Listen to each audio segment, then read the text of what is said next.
Hello everyone, I am Priyanka Mishra. Welcome back to my YouTube channel.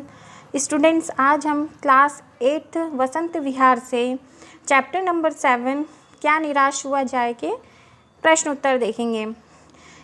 इस part का जो summary है मैं आपको प्रीवियस वीडियो में समझा चुकी हूँ और इसके एमसीक्यू क्वेश्चंस को भी मैंने बता दिया है। चलिए अब हम स्टार्ट करते हैं इसके प्रश्न उत्तर स्टार्ट करने से स्टूडेंट्स, जिन लोगों ने हमारे चैनल को सब्सक्राइब नहीं किया है प्लीज़ हमारे चैनल को सब्सक्राइब कर दीजिए ताकि आने वाली आगे की सभी वीडियो का नोटिफिकेशन आपके पास आपको मिलता रहे। चलिए अब हम स्टार्ट करते हैं इसके प्रश्न उत्तर। फर्स्ट है, लेखक ने स्वीकार किया कि लोगों ने उन्हें भी धोखा दिया है, फिर भी वह निराश नहीं है। आपके विचार से इस बात का क्या कारण हो सकता है? इसका उत्तर क्या होगा? इसका उत्तर होगा, लेखक ने अपने व्यक्तिगत अनुभव का वर्णन करते हुए कहा है कि उसने धोखा भी खाया है, पर उसका मानना है कि अगर वो इन धोखों को याद रखेगा तो उसके लिए विश्वास करना बेहद कष्टकारी होगा और इसके साथ साथ ये उन लोगों पर उंगली उठाएगा जो आज भी ईमानदारी, मनुष्यता के सजीव उदाहरण हैं।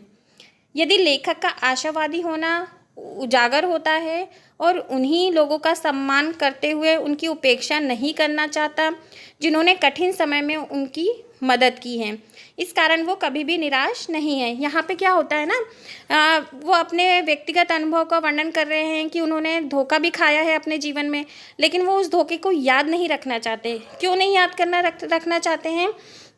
जिससे अगर वो उस चीज़ को याद रखेंगे, धोखों को ही याद रखेंगे, तो ईमानदारी जो है, ईमानदार लोग हैं उनका तो मतलब मानवता ख़त्म ही हो जाएगी।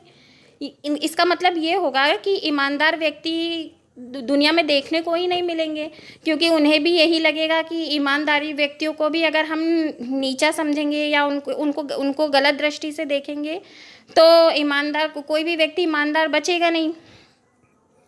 इसलिए लेखक जो क्या है, लेखक आशावादी हो रहे हैं यहाँ पे।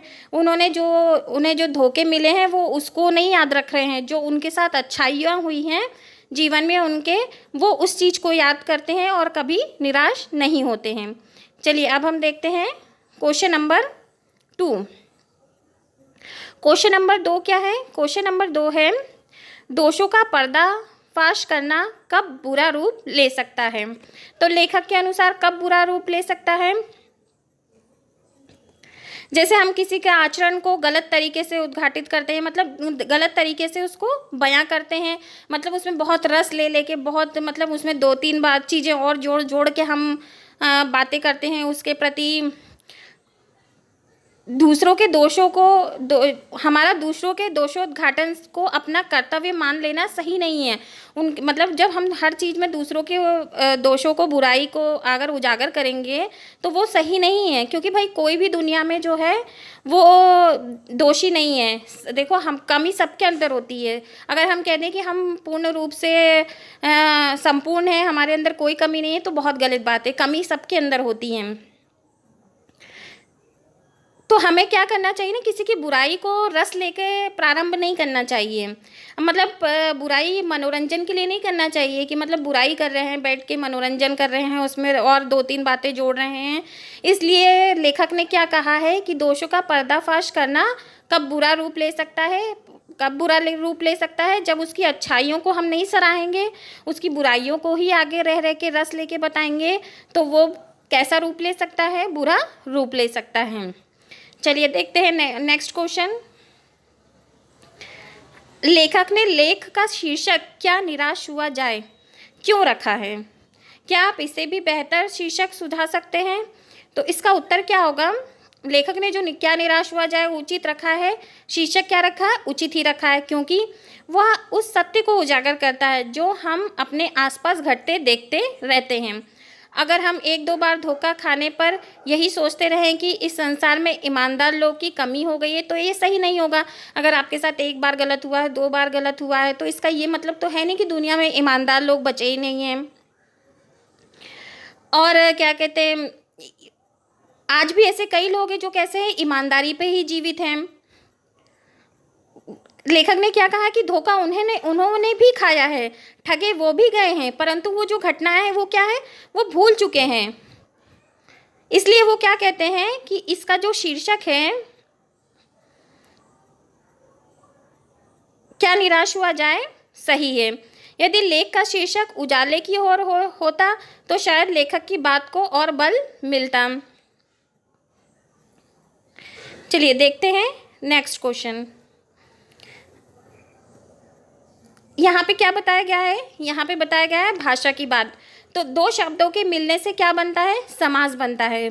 समास का एक प्रकार क्या होता है, द्वंद्व समास होता है। इसमें क्या होते हैं, दोनों शब्द जो होते हैं वो प्रधान होते हैं, मतलब दोनों शब्द की प्रायोरिटी इक्वली होती है। जैसे कि यहाँ पे क्या दिखा रहे हैं आपको, उदाहरण दिखा रहे हैं चरम और परम, मतलब चरम और परम दोनों ही की इक्वालिटी सेम है। इसको हम कैसे भी लिख सकते हैं, और हटा के क्या लिख देंगे, इसमें क्या लगा देंगे, डैश लगा देंगे, तो क्या हो जाएगा, चरम और परम। अब जैसे हो गया दिन रात, तो दिन रात को दिन के बीच में डैश लगा के क्या लिख देंगे, रात।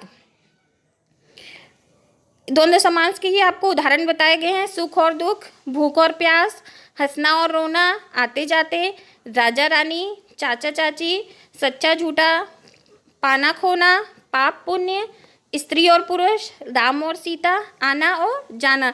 जिसमें भी डैश लगाया जाए वो जो है द्वंद्व समास का एक प्रकार होता है।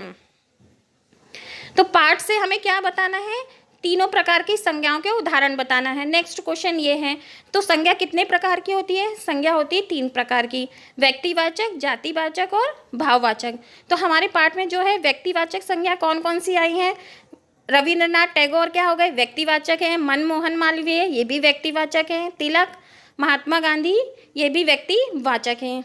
और जातिवाचक संज्ञा में क्या आ गया, बस आ गए, यात्री आ गए, मनुष्य, ड्राइवर, कंडक्टर, हिंदू मुस्लिम, पति पत्नी, ये सब किस में आते हैं, जातिवाचक में आते हैं।